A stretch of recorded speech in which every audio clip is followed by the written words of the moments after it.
दिनैनि क्लासाव गासिखौबो बरना होनाय जाबाय। थांनाय खनसे क्लासाव जोङो सिगनिफिकेन्ट फिगार्सनि बागै सावरायबाय दंमोन। दिनै जोङो बेनिफ्रायनो स्टार्ट खालामफिननोसै। दिनैनि टपिकआ जों सिगनिफिकेन्ट फिगारनिफ्राय स्टार्ट खालामो। सिगनिफिकेन्ट फिगार माने मा जों मा सावरायखो जे जों मिथिगौ जों सरासनस्रा जेला गावनि आखाइजोंनो माबा जखा सुयो जेरैबायदि आं एगजामपोल लादोंमोन मोनसे जखा सुनांगौ नोङो सापज जेला नोङो जखाखौ बेखिनियाव मोनबाय जोङो जेला फिक्स मोनसे नाम्बार थागोन स्केलाव अब्लाना जों मोनसे फिक्स नाम्बारखौ मोननो हागोन 1.5 बा 1.5 बा 1.3 बा 1.3 मोननो हागोन खिन्थु जेला जोंनिया मोननै जखानि गेजेराव जोङो मोननै सापज इयो 2 इयो सापज 3 जोंना बेयाव स्केला जोङो बेसिम मोनबाय अब्लाना जोङो थि जखाखौ बुंनो हाया जोङो मा जागोन जोंना बे जागोन 2 पइन्ट सापज 1 3 5 बेबायदि सामथिं जागोन बा सोरबा सासेया जखा सुनाय मोनबाय 1 3 6 7 सोरबा आरो सासेया जखा सुबाथाय मोनबाय 2.1 3 2 थ' खिन्थु जों मा मिथिगौ जों गासैबो जखा सुनायाव जोङो बेखौ मोनदों नुदों जों गासैबो सुनायाव बेखौ मोनदों अब्ला बे जाखागोन होनना मिथिगौ खिन्थु जोंनिया मा जेला जोङो ब्रैथि फर्थ नाम्बारनिफ्राय जोङो नायगोन अब्लाना जोंनिया बेयो गासैयावबो चेन्ज जादों अब्ला जोङो बेखौनो मा होनो बे मोनसे सार्टेन नाम्बार जेला मोनसे जखा सुयो अब्ला बे मोनसे जोंनिया सार्टेन नाम्बार बे जोंनिया जाखागोन आरो बेयो जोंनिया जेला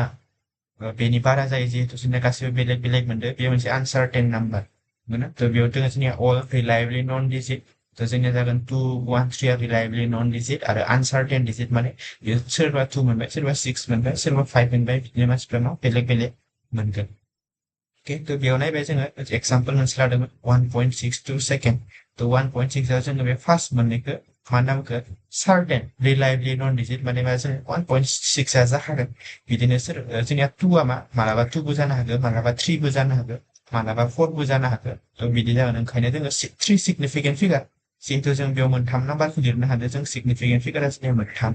ओमफ्राय मा बेयाव 1 6 आ जोंनिया रिलायेबल 1 आरो 6 आ जोंनिया रिलायेबल नाम्बार आरो जोंनिया बेयाव जि 2 दं बे 2 आ जोंनिया मोनसे आनसार्टेन नाम्बार अके थ' जों बेखिनिखौ नायबायमोन थ' जोङो दिनै नेक्स्टआव थांगोन बे सिगनिफिकेन्ट नाम्बार दिहुननाय सिगनिफिकेन्ट फिगारसिम बेसेबां दं बेखौ साननायनि जोंनिया मोनथाम मोनब्रैसो फर्मुला दं थ' जों बेखौ नायगोन बेनि गेजेरजों जों मा मोनसे होनाय नाम्बाराव जोंनिया बेसेबां सिगनिफिकेन्ट फिगार दं मा एन्सारा जोंनिया मोनसे एक्जेक्ट एन्सार माखौ जोङो लिरनो हागोन जेला जोङो एन्सारखौ लिरगोन अब्ला जोङो बे सिगनिफिकेन्ट फिगारनिफ्राय जों मिथिनो हागोन थ' जोङो नायनोसै थ' फार्स्ट रुला दं all non-zero digits are significant थ' जोंनिया बेयाव नाम्बार होनाय दं जोंनिया बेयाव नाम्बार होनाय दं नोंसोर नायबा नुनो मोनगोन मा होनाय दं 2 3 4 5 जोंनिया नन जिर' माने नन जिर' डिजिट माने मा सापज जोंनिया नैबे मोनसे नाम्बारा होनाय दं जोंनिया बेयाव नोंसोर नायबा नुनो मोनगोन 2 3 4 5 होनाय दं थ' नन जिर' डिजिट होननाय माने मा जाखो नोंसोरनिया जायफोर नाम्बारा जोंनिया जिर' नङा 1 2 3 4 5 6 7 8 9 बेफोर गासैबो नन जिर' डिजिट थ' जोंनिया जुदि नोंसोर नाम्बार होनाय दं बेबायदि 2 3 4 5 अब्ला बे मा जोंनिया जिहेतु नन जिर' डिजिट होमबा जोंनिया गासै मोनबेसे सिगनिफिकेन्ट फिगारनो मोनसे मोननै मोनथाम मोनब्रै जोंनिया गासै मोनबेसे सिगनिफिकेन्ट फिगार दङ 4 सिगनिफिकेन्ट फिगार बिदिनो मोनसे दोङो 2 1 5 3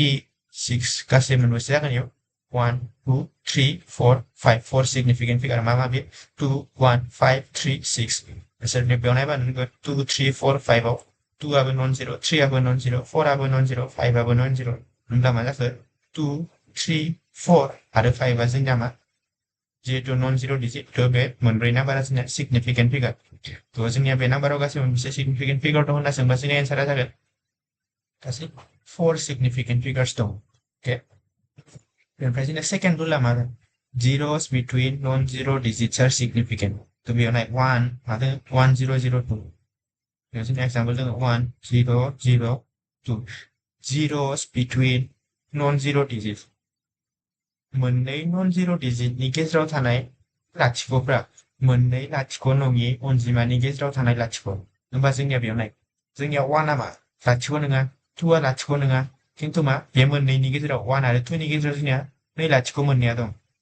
होमबा मा zeros between two non-zero digits नै लाथिख' मोननैया जोंनिया मोननै नन जिर' डिजिटनि गेजेराव दं मोननै नन जिर' 1 आरो 2 नि गेजेराव दं अब्ला बे 0 0 आबो जोंनिया मा जायो सिगनिफिकेन्ट फिगार जायो अब्ला बे जोंनि सिगनिफिकेन्ट फिगारा मा जागोन 1 0 0 2 0 0 मानो जादों जिहेतु बे मोननै नन जिर' डिजिटनि गेजेराव दं ओंखायनो जोंनिया बे 0 0 आबो मा जाखो मोनसे सिगनिफिकेन्ट फिगार जाबाय थ' बेयावबो नाय जोंनिया बेयाव 2 0 2 8 दं नै 0 मानि गेजेराव दं 0 जोंनिया 2 आरो 2 नि गेजेराव दं 2 आबो मोनसे नन जिर' डिजिट 2 आबो मोनसे नन जिर' डिजिट आरो बे मोननै नन जिर' डिजिटनि गेजेराव जोंनिया मोनसे 0 दं अब्ला बे 0 आबो जोंनिया मा जागोन मोनसे बे 0 आबो जोंनिया मा मोनसे सिगनिफिकेन्ट फिगार अब्ला जोंनिया बे सिगनिफिकेन्ट फिगारा मोनबेसे थागोन मोनसे मोननै मोनथाम मोनब्रै अब्ला 4 सिगनिफिकेन्ट फिगार्स मायो मायो जाखो 2 0 2 आरो 8 बे मोनब्रैया जोंनिया मा जाखो सिगनिफिकेन्ट फिगार जाबाय अब्ला जों बे फार्स्ट मोननै रुलखौ नायबाय जोङो नेक्स्ट रुलाव थांनोसै जोंना नेक्स्ट रुला मा दं leading zeros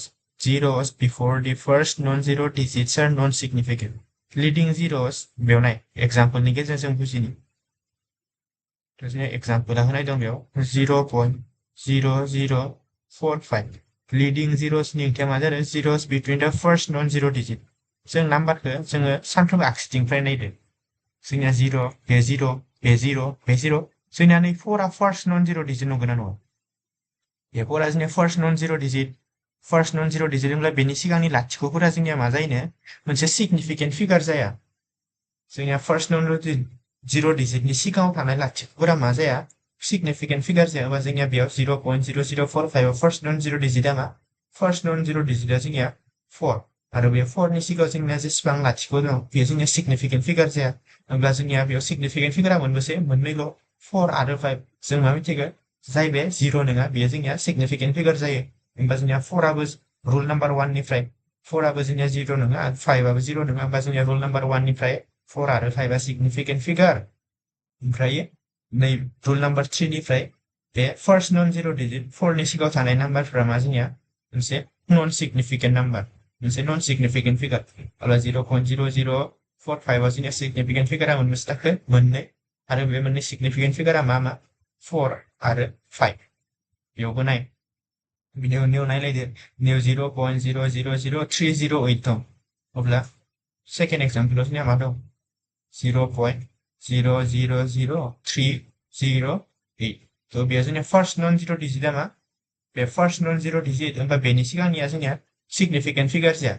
आरो नाय नै 0 आ जोंनिया सिगनिफिकेन्ट फिगार जागोन ना जाया जोंनिया 8 दं आरो 3 दं 3 आबो मोनसे non-zero digit 8 आबो मोनसे non-zero digit रुल नाम्बार 2 निफ्राय जों बुंनो हागोन मोननै non-zero digitनि गेजेराव थानाय 0 आ मा जायो जोंनिया सिगनिफिकेन्ट फिगार जायो अब्ला बेयाव सिगनिफिकेन्ट फिगारा मा जाखो 3 0 and 8 अब्ला बेयाव गासै मोनबेसे 3 सिगनिफिकेन्ट फिगार बे मोनथामा दा बेयाव बे मोननैया अके 4 नाम्बारखौ नायलाय जोंनि 4 नाम्बारा दोङो trailing zeros at the end in a number without a decimal point are not significant मा होननाय जादों नोंसोर बेयाव नाय 1 एग्जाम्पलाव दं 2 0 0 trailing zeros at the end नैबे माने बे मोननै zeros in a number जोंनिया 1200 आ मोनसे नाम्बार होननाय दं without a decimal point अब्ला बेयाव जोंनिया decimal point दं नामा 1200 आव decimal point गैया अब्ला जोंनिया जुदि decimal point गैया बे नाम्बाराव जोंनिया जिहेतु decimal point गैया आरो decimal point गैयालासेनो थानाय लास्टआव थानाय जोंनिया लाथिख'फ्रा मा सिगनिफिकेन्ट फिगार जाया जोंनिया बेयाव बे नाम्बाराव मा जोंनिया बे नाम्बाराव जोंनिया डेसिमेल पॉइंट गैया नो डेसिमेल पॉइंट बे नाम्बाराव नो डेसिमेल पॉइंट अब्ला जुदि बे बेयाव जोंनिया जेबो डेसिमेल पॉइंट गैया जुदि बे जोंनिया जेबो डेसिमेल पॉइंट गैया अब्ला जों बुंनो हागोन ना जोंनिया लास्टआव जि लाथिख' मोननै दं जिहेतु नैयाव जोंनिया जेबो नन जिर' नाम्बार गैया लाथिख'नि उनथिं बेयाव लाथिख'नि उनथिं जोंनिया जेबो नाम्बार गैया होमब्ला जों बुंनो हागोन ना बे लाथिख'आ जोंनिया नाम्बारनि लास्टआव दंहोयो अब्ला बे नाम्बाराव जोंनिया लाथिख'आ लास्टआव दंहोयो अब्ला जोंनिया सिगनिफिकेन्ट फिगारा मायोल' जागोन 1 आरो 2 आल' मानो सिगनिफिकेन्ट फिगार जाखो मानोना बे नाम्बारा जोंनिया 0 नङा आरो जोंनिया 1200 जिहेतु डेसिमेल पॉइंट गैया आरो डेसिमेल पॉइंट गैयालासिनो जोंनिया 0 दं लास्टआव अब्ला जोंनिया रुल नाम्बार 4 नि बायदियै जेबो डेसिमेल पॉइंट गैयालासिनो मोनसे नाम्बाराव जुदि लास्टआव लाथिख'फोर थायो अब्ला बे लाथिख'फोरा जोंनिया सिगनिफिकेन्ट फिगार नङा अब्ला बेयाव जोंनि सिगनिफिकेन्ट फिगारा मायोल' 1 आरो 2 आल' बेयावबो नाय 45,000 दं 45,000 आवबो जोंनिया लाथिख' मोनथाम लास्टाव दं आरो बेयाव जेबो डेसिमेल पॉइंट गैया अब्ला बेयाव जेबो डेसिमेल पॉइंट गैया आरो जोंनिया 45,000 दं अब्ला जोंनिया बेयाव सिगनिफिकेन्ट फिगारा मायैल' जागोन 4 आरो 5 आल' जोंनिया मा जागोन सिगनिफिकेन्ट फिगार जागोन अब्ला जोंनिया बे मोननैल' सिगनिफिकेन्ट फिगार जायो अब्ला जोंनिया मा 4 आरो 5 आल' सिगनिफिकेन्ट फिगार गासै 2 सिगनिफिकेन्ट फिगार बे जाबाय जोंनिया रुल नाम्बार 4 रुल नाम्बार 5 आव नाय trailing zeros in a number with decimal point are significant अब्ला जोंनिया एबार डेसिमेल पॉइंट दङ नाय बेयाव जोंनिया 3.500 दं अब्ला बेबाराव जोंनिया मा फैखो बेयाव जोंनिया डेसिमेल पॉइंट नैबे दशमिक फैबाय बेयाव जोंनिया मा दङ डेसिमेल पॉइंट बेयाव जोंनिया दङ डेसिमेल पॉइंट जुदि डेसिमेल पॉइंट थायोब्ला जोंनिया लास्टाव थानाय लाथिख'फोरा मा जायो सिगनिफिकेन्ट फिगार जायो बे रुल नाम्बार 5 नि बायदिबा दशमिकबो दं नैयाव नायगोन जेला जोंनिया नैयाव जेबो दशमिक गैया जेला जेबो दशमिक गैया अब्ला लास्टाव थानाय लाथिख'फोरा जोंनिया सिगनिफिकेन्ट फिगार नङा जेला जोंनिया दशमिक दं अब्ला लास्टाव थानाय लाथिख'फोरा जोंनिया मा जायो लास्टाव थानाय लाथिख'फोरा जोंनिया सिगनिफिकेन्ट फिगार जायो अब्ला जोंनिया बेयाव गासै सिगनिफिकेन्ट फिगारा मा दं मोनब्रै 3 5 0 0 4 सिगनिफिकेन्ट फिगार बेयावबो नाय 0.6900 0.6900 होनाय 0.6900 जोङो रुल नाम्बार 2 नि बायदियै जों मिथिगोन रुल नाम्बार 2 ना 3 दंमोन जोंनिया बेनि बायदि जों मिथिगोन जोंनिया जिहेतु फार्स्ट नन जिर' डिजिटआ 6 अब्ला बेनि सिगाङाव थानाय जोंनिया लाथिख'फोरा सिगनिफिकेन्ट नङा जों मिथिगो दशमिक दं अब्ला दशमिक दङबा जोंनिया लास्टाव थानाय लाथिख'फोरा सिगनिफिकेन्ट अब्ला जोंनि मोनब्रै सिगनिफिकेन्ट फिगारा बे मोनब्रै 6900 अब्ला गासै बेसेबां सिगनिफिकेन्ट फिगार दं 4 significant figures. Okay. Rule number 6. Rule number 6 in changing the unit does not change the number of significant figures. 2.308 centimeter. 2 point mana jadi जोङो unit नि खोना unit माने नैबे बेयाव सेन्टिमिटार दं मिटार दं बेयाव माइक्र'मिटार दं जोंनिया बेखिना दङ बेयाव unitआ 3 सेन्टिमिटाराव दं मिटाराव दं सेन्टिमिटाराव दं मिटाराव दं ओमफ्राय माइक्र'मिटाराव दं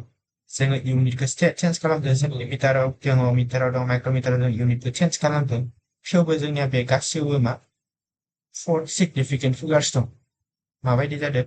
2.308 सेन्टिमिटार 1 सेन्टिमिटार जोंनिया बेसेबां 100 मिटार अब्ला जों इखौ जुदि माबा खालामनांगौ जुदि जों बेखौ मिटाराव लानांगौब्ला जों 100 रानगोन अब्ला मानगोन 0.02308 जोंनिया बेयाव गासैबो मोनसे सिगनिफिकेन्ट फिगार बेयाव जोंनिया 2 आ सिगनिफिकेन्ट फिगार 3 आ सिगनिफिकेन्ट फिगार 8 आ सिगनिफिकेन्ट फिगार 0 आ सिगनिफिकेन्ट फिगार नंगौ ना नङा नंगौ मानो जोंनिया बे 0 आ मा 8 आरो 3 मोननै नन जिर' नाम्बारनि गेजेराव दं अब्ला जोंनिया मा बेबो मोनसे सिगनिफिकेन्ट फिगार अब्ला जोंनिया बेयाव गासै 4 सिगनिफिकेन्ट फिगार दं बेयाव जोंनिया नैबे सिगनिफिकेन्ट फिगार नङा नैबे सिगनिफिकेन्ट फिगार नङा मानो जोंनिया फार्स्ट नन जिर' नाम्बारा 2 आरो जों जोंनिया नन जिर' नाम्बारनि सिगाङाव थानाय जोंनिया जिर'फ्रा जोंनिया सिगनिफिकेन्ट फिगार जाब्ला बे मोननाया जोंनिया सिगनिफिकेन्ट फिगार नङा खिन्थु जोंनिया मा 2 आ मोनसे सिगनिफिकेन्ट फिगार जागोन 3 आ सिगनिफिकेन्ट फिगार जागोन 8 आ सिगनिफिकेन्ट फिगार 0 आ सिगनिफिकेन्ट फिगार जागोन ना जाया जागोन मानो बेयो मानोना 3 आरो 8 मोननै नन जिर' नाम्बारनि गेजेराव दंब्ला मोनब्रै जाबाय ओमफ्राय जों माइक्र'मिटार माने 10 to the power 6 माइक्र'मिटार माने जोंनिया 23080 अब्ला मा 2 आ जोंनिया सिगनिफिकेन्ट फिगार 2 आ जोंनिया मोनसे सिगनिफिकेन्ट फिगार 3 आ मोनसे सिगनिफिकेन्ट फिगार 8 आ मोनसे सिगनिफिकेन्ट फिगार सरि बेयो 0 बेयो मासो 02308 बे मा 2308 0 आबो सिगनिफिकेन्ट फिगार मानोना बे 0 आ जोंनिया मोननै नन जिर' नाम्बारनि गेजेराव बे 0 आ जोंनिया सिगनिफिकेन्ट फिगार नंगौना नङा बेयो नङा मानोना बेयाव जोंनिया दशमिक गैया जोंनिया जेबो दशमिक गैयालासेनो नाम्बार थायो आरो बे नाम्बारनि जोंनिया लास्टाव 0 थायो अब्ला बे 0 आ मा सिगनिफिकेन्ट फिगार नङा अब्ला जोंनिया सिगनिफिकेन्ट फिगारा बे मोनब्रै 2308 अब्ला जों बे 6 मोनद' रुलखौ नायनानै बे मोनद' रुलनि गेजेरजों मा जायखिजाया मोनसे नाम्बार होनाय थायोब्ला जों बेयाव गासै मोनबेसे सिगनिफिकेन्ट फिगार दं बे होनाय नाम्बाराव जोंना मोनबेसे सिगनिफिकेन्ट फिगार होनाय दं जों बेखौ डिटारमाइन खालामनो हायो आरो जों बेनि गेजेरजोंनो मा जोङो जेला दाजाबो दानख'यो ना नोंसोरनो कुइसनाव होनाय थागोन नोंसोरखौ सापस सानजाबनो होगोन नोंसोरखौ सापस माल्टिप्लिकेसन होगोन अब्ला बे सिम्पल माल्टिप्लिकेसनखौ नोंसोरखौ होगोन माल्टिप्लाइ खालाम ओमफ्राय एन्सारखौ नोंसोर मा 4 सिगनिफिकेन्ट फिगाराव लिर माल्टिप्लाइ खालाम ओमफ्राय नोंसोर एन्सारखौ 5 सिगनिफिकेन्ट फिगाराव लिर अब्ला नोंसोरो बे रुलखौ गोसोआव थाबासो मा सिगनिफिकेन्ट फिगारखौ नोंसोरो नोंसोरनि एन्सारखौ नोंसोर एक्जेक्ट सिगनिफिकेन्ट फिगाराव लिरनो हागोन आं मा बुंनो थांदों दायो नायनि बेनि सिगां नायनि साइन्टिफिक नटेसन साइन्टिफिक नटेसनखौ जों मा मोनसे जोबोर गिदिर नाम्बारखौ मोनसे गुसुं महराव फोरमायनो थाखाय मोनसे मेथामेटिकेल एक्सप्रेसनाव फोरमायनो थाखाय जोङो साइन्टिफिक नटेसनखौ बाहायो थ' साइन्टिफिक नटेसनाव जोंनिया मा थायो ए आ जोंनिया मोनसे नाम्बार ओमफ्राय 10 टु दि पावार बी 10 टु दि पावार बी माने जोंनिया 10 नि पावार बी आरो जोंनिया बेयाव जि ए आ जोंनिया 1 निख्रुइ देरसिन जानो हायो आरोबा 10 निख्रुइ फिसा जानो हायो जोंनिया ए आ 1 बो जानो हायो आरो 1 निख्रुइ देरसिन जानो हायो बा जोंनिया ए आ 10 निख्रुइ फिसा जानांगोन खिन्थु 10 जों समान जानो हाया आरो 10 नि गिदिर जानो हाया जों नायनि बेयाव नायनि एग्जाम्पलखौ मा दं 5000 अब्ला 5000 बाथाय जोंनिया 5000 माने 5000 टु 10 टु दि पावार 0 अब्ला जोंनिया बियो ए अब्ला बियो जोंनिया 10 बी दं खिन्थु जों मा साइन्टिफिक नटेसनाव लिरबा जोंनिया ए आ मा जानांगोन ए आ जोंनिया 10 निख्रुइ फिसा होमबा 5000 आथ' जोंनिया 10 निख्रुइ गेदेर होमबा आं मा लिरगोन बेखौनो सिम्प्लिफाइनि थाखाय आं दिनै 5000 जोंनिया a into 10 to the power 0 खिन्थु जोंनिया मा ए आ जोंनिया 10 निख्रुइ फिसा जानांगोन अब्ला 10 निख्रुइ फिसा जानांगोबा होमब्ला आङो इयाव जुदि 5 लिरो माने मा आंनियाव जेबो गैया माने 0.00 दं बिदि होनना सानना लायो जोङो बेयाव आंनिया जेबो गैया माने आंनिया बेयाव मा 0.00 दं 10 0 0 अब्ला आं दशमिकखौ जुदि बेथिं लाबोयो बेथिं मोनसे लाबोबा आंनिया मा जागोन बेयाव 500 इन्टु आं दशमिकखौ लेफ्ट साइडजों आगसिजों खनसे लाबोबाय अब्ला आंनिया बेयाव मा 10 टु दि पावार प्लास 1 जायो अब्ला जोंनिया ए आ जिहेतु एबारबो 500 बेयो मा ए आ जोंनिया 10 निख्रुइ फिसासो जानांगौ अब्ला जों मा आरो मोनसे जोंनिया बेयाव दशमिक फैयो आरो दशमिकखौ जोङो बेयाव खनसे लाबोबाय अब्ला जोंनिया बेयाव मा जाखो 50 इन्टु जों मायाव प्लास 1 खालामगोन 10 टु दि पावार प्लास 1 नंगौना एबार 50 आबो जोंनिया मा 50 आबो जोंनिया आरो ए 10 निख्रुइ गिदिर अब्ला जोंनिया 5 जोंना दशमिकआ बेयाव दंमोन अब्ला आरो मा मोनसे आं दशमिकखौ बेयाव लाबोबाय 5 इन्टु 10 टु दि पावार 1 प्लास 1 प्लास 1 अब्ला आंनिया मा जाखोनो 5 इन्टु 10 टु दि पावार 3 लिरबाय आं दशमिक आंनिया बेयाव दोङो होनना सानना लायो बिथिं खनसे लाबोबाय अब्ला आङो बेयाव प्लास 1 खालामबाय आरो खनसे लाबोबाय प्लास 1 खालामबावबाय आरो खनसे लाबोबाय प्लास 1 खालामबावबाय अब्ला आं मा 5 इन्टु 10 टु दि पावार 3 जेला आङो दशमिकखौ आगसिजों लाबोयो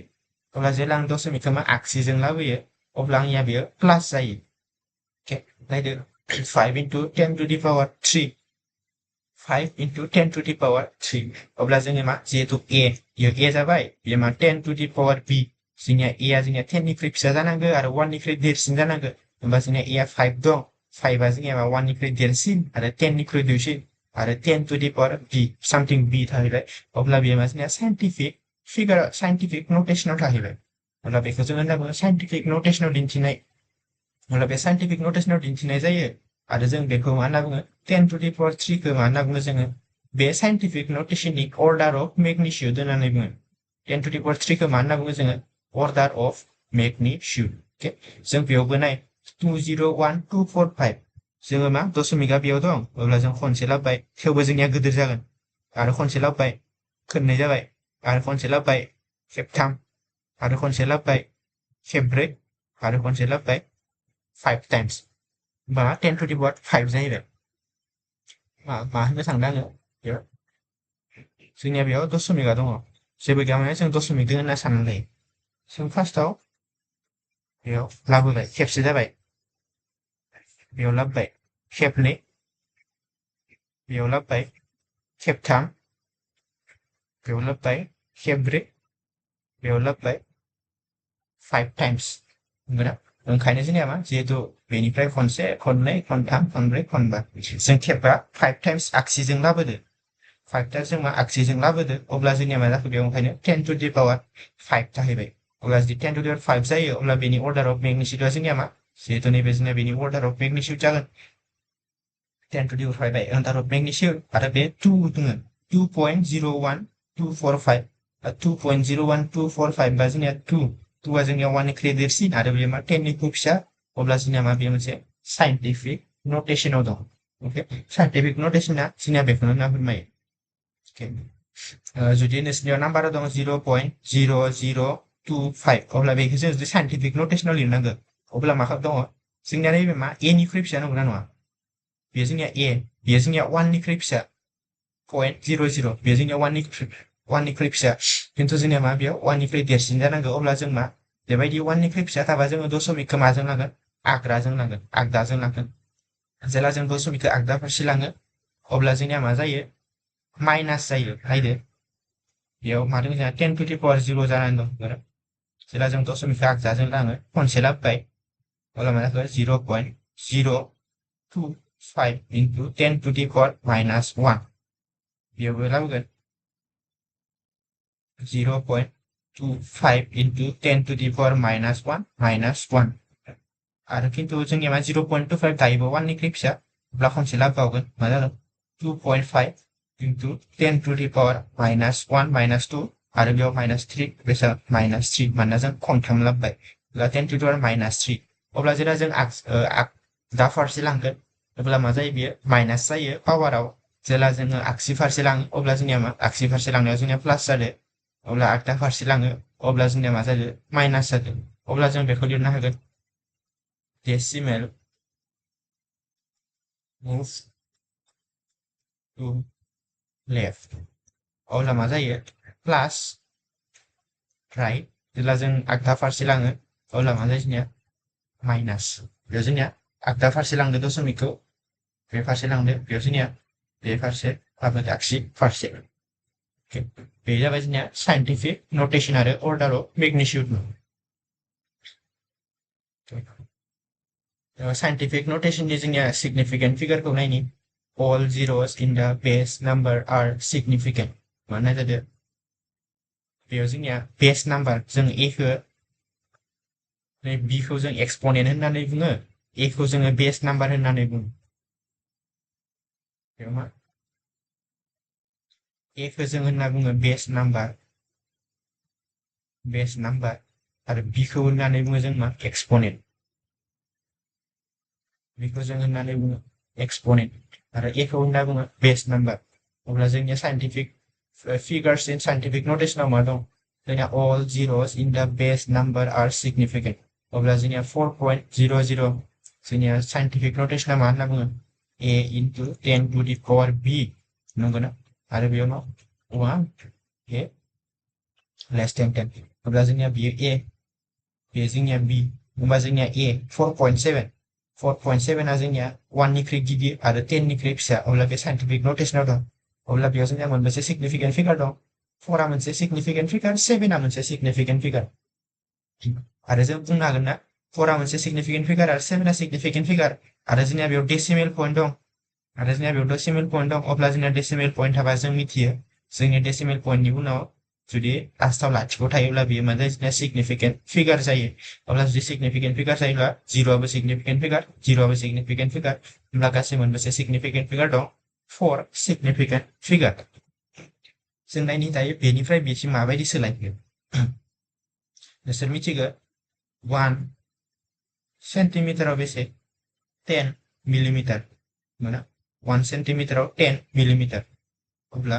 4.700 into 10 to the power 2 centimetre दं अब्ला जुदि बेखौ मिलिमिटाराव सोलायो 4.700 into 10 to the power 2 सेन्टिमिटारखौ मिलिमिटाराव सोलायबा आङो 10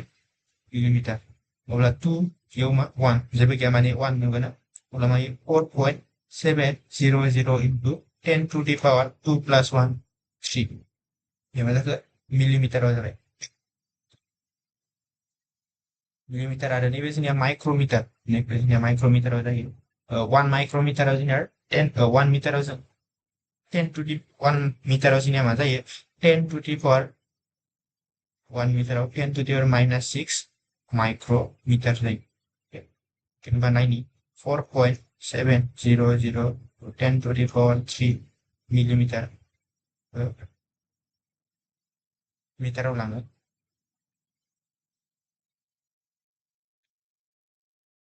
1 मिटाराव जोंनिया 10 to the power minus 6 micrometer अब्ला बेयाव जोंनिया मिलिमिटार काउन्ट मिटाराव लाङो 10 to the power minus 3 metre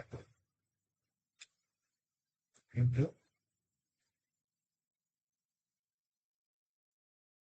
10 to the power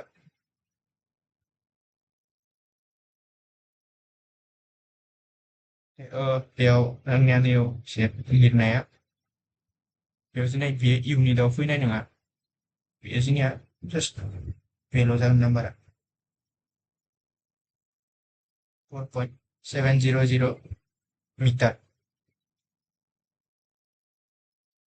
4.700 metre माबायदि जाखो मिलिमिटाराव जोंनिया 1 मिलिमिटाराव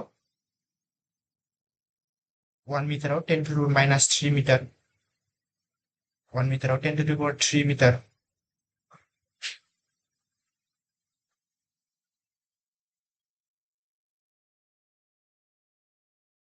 सिक्स माइक्रोमीटर बेयो जागोन जोंनिया 3 plus 3 minus 3 0 अब्ला बेयो 4.700 मिटार 4.700 मिटार जाबाय 1 मिटाराव 10 to the power 6 माइक्रोमीटर माने 1 माइक्रोमीटराव 10 to the power minus 6 metre बेबायदि जायो 4.706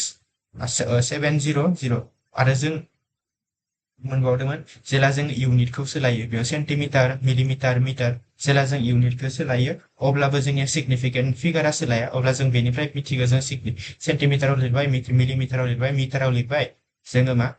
जेबो जोंनिया सिगनिफिकेन्ट फिगारनि नाम्बारा सोलायाखै आरो जों मिथिबाय मा जोङो जेला साइन्टिफिक फिगाराव लिरो अब्ला जोंनिया सिगनिफिकेन्ट फिगारा मा जायो जोङो जास्ट बेस नाम्बारखौल' सायो जोङो एक्सपनेन्टआव मा दं 10 नि सायाव मा पावार दं जों बेखौ मा नोजोर होआ बे जाबाय जोंहा साइन्टिफिक फिगार डिटारमाइन खालामनाय इन साइन्टिफिक नोटेशन जुदि साइन्टिफिक नोटेशन फर्म बिदि फर्माव लिरनाय थायो अब्ला जोङो माबायदि फोरमान खालामो rules for trailing zeros and decimal बेनो जोङो जि नायबाय without decimal for number greater than 1 जुदि नाम्बारा जोंनिया greater than 1 दोङो आरो बेयाव जोंनिया जेबो दशमिक गैया नायदो जोंनिया बेयाव नाम्बारा 45,000 होनाय दं जोंनिया बेयाव नाम्बारा मा होनाय दं 45,000 होनाय दं आरो जेबो डेसिमेल पॉइंट गैया आरो जेबो डेसिमेल पॉइंट गैयाबा जों मिथिगो जेबो डेसिमेल पॉइंट गैयाबा जोङो लास्टाव थानाय लाथिख'आ जोंनिया मा सिगनिफिकेन्ट फिगार नङा अब्ला जोंनिया सिगनिफिकेन्ट फिगारा 4 आरो 5आल' जाय जोंनिया 2 आरो ट्रेलिं जिर'स आर सिगनिफिकेन्ट नायदो दानिया जोंनिया डेसिमेल पॉइंट दं डेसिमेल पॉइंट दंबा जोंनिया नैबेबो सिगनिफिकेन्ट फिगार आरो जोंनिया मा बेबो सिगनिफिकेन्ट फिगार मानोना जोंनिया लास्टाव दं आरो दशमिकबो दं अब्ला जोंनिया बे गासै मोनद'आनो मा सिगनिफिकेन्ट फिगार बेबो सिगनिफिकेन्ट फिगार मानो डेसिमेल दं जोङो फर्मुलायाव मोनबाय डेसिमेल थायोबा जोंनिया नाम्बारनि लास्टाव थानाय लाथिख'फोरा मा जायो मोनसे सिगनिफिकेन्ट फिगार जायो अब्ला सिगनिफिकेन्ट फिगार मा मोनखो 4 5 मोनसे मोननै मोनथाम मोनब्रै 0 दा गासै 6 सिगनिफिकेन्ट फिगार दं जुदि आरो जोंना नाम्बारा बेयो मा ग्रेटार देन 1 जायो थ' जोङो दिनै नायबाय मा सिगनिफिकेन्ट फिगारखौ डिटारमाइन खालामनायनि नेम जोङो नेक्स्ट क्लासाव नायगोन arithmetic operations with significant figure जे जोङो नाम्बारखौ सानजाबनांगोन जों नाम्बारखौ राननांगोन जुदि नोंसोरखौ होनना बुङो जे जास्ट मोननैल' सिगनिफिकेन्ट फिगार लिर एन्साराव जोंनिया बेयाव बेसेबांबा सिगनिफिकेन्ट फिगार दं बेयाव बेसेबांबा सिगनिफिकेन्ट फिगार दं आरो बेखौ नायनानै जोंखौ होदो एन्सारखौ जों सिगनिफिकेन्ट नाम्बाराव लिर थ' जोङो नेक्स्ट क्लासाव मा नायगोन जास्ट सिम्पल माल्टिप्लिकेसन डिभिजन एडिशन साबट्रेक्शन जोङो बेफोरखौ नायगोन दिनैनि क्लासाव बेखिनियानो जुदि माबाफोर कुइसन दंब्ला सोंहरबानो जाबाय अके क्लासखौ फोजोबनोसै थेंक इउ